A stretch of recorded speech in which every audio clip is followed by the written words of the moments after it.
दोस्तों, आज की कहानी है माँ आप हमेशा पैसों की बात लेकर बैठ जाती हैं। दोस्तों, कहानी शुरू करने से पहले अगर हमारे चैनल को सब्सक्राइब नहीं किया हो तो कर लीजिए ताकि आपके पास पहुँचे हर रोज नया वीडियो। माँ अब जब भी फोन करती हमेशा पैसों की बात लेकर बैठ जाती है। नवीन जमुना के ऊपर चिढ़चिढ़ाने लगा, कैसी चल रही है नौकरी, कुछ पैसा वैसा बढ़ा के नहीं, माता पिता के प्रति भी कुछ जिम्मेदारी ये भी ध्यान रखना।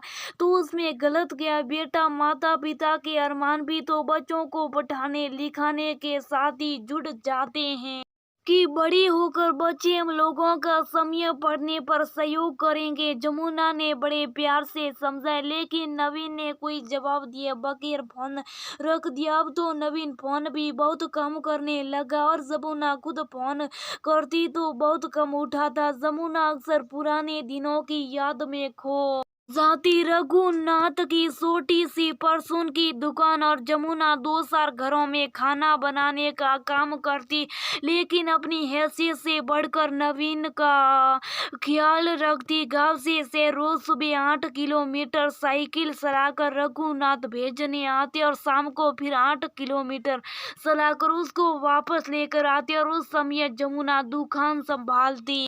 अरे रघुनाथ दया, ये कब ले आया? आस पड़ोस के लोगों ने पूछा। अरे भैया, नवीन हमारा पढ़ाई लिखाई में बहुत मेहनत करता है। इतनी मेहनत के लिए घी दूध दही तो सही ही सही है, और बाहर का घी दूध तो असली मिलने से रहा, और शौक भी बहुत है उसे घी दूध दही का, लेकिन दादा मेहनत बहुत है जानवर पालने में। अरे जब नवीन पढ़ लिख कर अफसर बन जाएगा ना, तब सारी मेहनत अपने आस वसूल हो जाएगी। रघुनाथ सिहाते हुए कहते, नवीन था भी पढ़ लिखने में होशियार और समय के साथ बहुत बड़ा अफसर भी बन गया। अरे हमारा बबुआ तो कोई बहुत बड़े शहर में अफसर बन गया और जल्दी वहाँ नौकरी करने जा रहा है। जमुना और रघुनाथ जो मिलता उसको रोक रोक कर बताती और खुशी वो भी क्यों ना, एक बहुत ही साधारण परिवार और गांव का बेटा शहर में अफसर बन जाए। जब नवीन नौकरी करने गांव के बाहर जाने लगा तो सारे गांव के लोग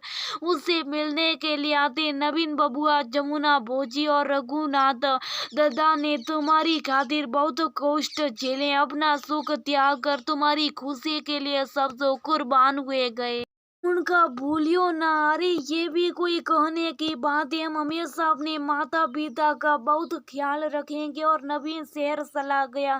थोड़े दिनों तक तो सब कुछ बहुत ठीक ठाक रहा। रोज पीसीओ पर बुलाकर माता पिता से बात करता, लेकिन धीरे धीरे शहर पहुंचकर कुछ ऐसा रंग चढ़ा नवीन के कि जैसे शायद कभी गाँव में वो रहा ही नहीं। माँ, मेरे बॉस ने मेरे साथ अपनी लड़की की शादी की पेशकश की है और तेरी मर्जी क्या? जमुना ने नवीन का मन लेने के लिए पूछा। मैं भी उसे शादी करना चाहता हूँ। तो फिर ठीक है, लगन निकलवाता लेते और यही गांव में आकर शादी हो जाएगी। जमुना ने फिर बेटे की खुशी में खुश रहने में भलाई समझी। माँ, वो लोग गांव आकर तो बिल्कुल भी शादी नहीं करे। अरे बबुआ, गांव के सब लोग तुम्हारी शादी के बारे में पूछते हैं।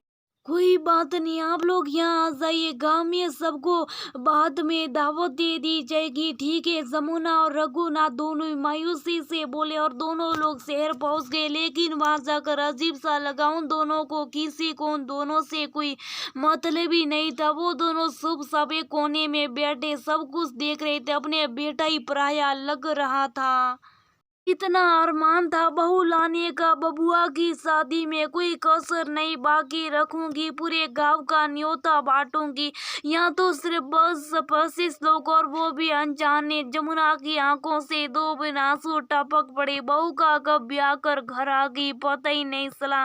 न बहू को पैर छूने से मतलब, न सिर ढकने से। यहाँ तो पूरे गाँव की बहुरिया अपनी टोला मोहल्ले के सभी बड़े बुजुर्गों के पैर छूती और मजाल क्या सेरे से घूंघट हट जाए, चलो घूंघट ना करे लेकिन पैर छूकर क्षमा तो दे ही सकती है।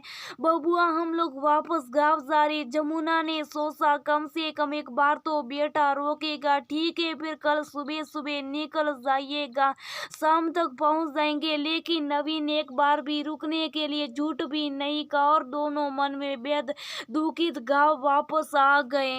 सब गांव वालों के पूछने पर प्रशंसा करते नहीं अगाते दोनों लोग, क्या बेटे बहू की बुराई करके अपना ही अपमान करना। जमुना रघुनाथ ने एक दो बार नवीन से कहा कि बहू रिया को गांव लेकर आ जाओ, सारे गांव वासी तुम लोगों से मिलना चाहते। लेकिन नवीन ने दो टूक जवाब दे गया कि डोली ने शादी इसी शर्त पर की थी कि कभी गांव नहीं जाऊंगी। अब तो कुछ भी कहना बेकार था, दिल पर पत्र रख लिया। दिन बीतते चले गए और अब तो गाये बगाए ही फोन आता बेटे का, और ना ही कभी अपने पास बुलाना चाहता। सुनो मेरा बड़ा मन करता बबुआ से मिलने का, वो नहीं बुला रहा तो चलो हम ही लोग चलते। सोच लो कहीं कुछ गड़बड़ ना हो जाए, अपनी औलाद का करे गड़बड़ कहे कि ठीक है फिर। और रघुनाथ की हाँ कहती जमुना जुट गई नवीन के मन पसंद सामान बनाने में। शुद्ध देसी घी के बेसन के लड्डू, मठरी बेसन के सेव और गाय के दूध की गाटी गाटी रबड़ी और जैसी पाँव से नवीन के घर। दोनों ने उस समय तो कुछ नहीं कहा लेकिन उन्हें अच्छा भी बिल्कुल नहीं लगा।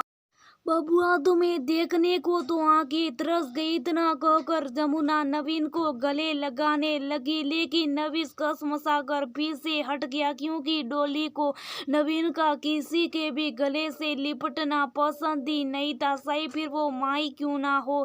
थक से हुआ कलेजे में जमुना के माँ बाबूजी आप लोग हरे हमें बताते तो हम बुला जाते, आपको स्टेशन से इतने दिनों तक तो बुलाने का इंतजार करते रहे। मन ही मन चला गया रघुनाथ के। नवीन उनको ड्राइंग रूम में बिठाकर अंदर चला गया। जरूर तुमने फोन करके बुलाया होगा, डॉली की गुस्सा भरी आवाज बाहर तक आ रही थी। नहीं डॉली, मैं तुम्हारी मर्जी के बगैर कैसे बुला सकती हूँ उनको, मैं तो इसलिए जल्दी फोन भी नहीं करता, मुझे तो खुद नहीं पता था कि ये लोग ऐसे आ जाएंगे। मैं तो बिल्कुल भी नहीं मेहनत करने वाली, तुम परेशान ना हो सकता है कि रुपये पैसों की जरूरत हो तो वही लेने आयो। 2 दिन तक एक में उनका रुपया पैसे देकर वापस भेज दूंगी। ये क्या, पैरों के नीचे से जमीन खिसक गई। हमारे बेटा बहू हर हम उनके ऊपर बहुत जबरी कोख से जाया बेटा ऐसी बातें कर रहे, बड़े मन योग से सुन सुनकर अपने हाथों से बनाए हुआ सामान जमुना देने आई थी डोली को, और वो हाथों में पकड़ा सामान जमुना को मुंह सिढ़ा रहा था। उसके हाथों से सामान छूट गया, सना की आवाज हुई। वो आवाज तो सुन ली नवीन ने, लेकिन जो शायद बहुत अंदर तक टूट गया था जमुना के, वो शायद रघुनाथ के कोई ना सुन सका।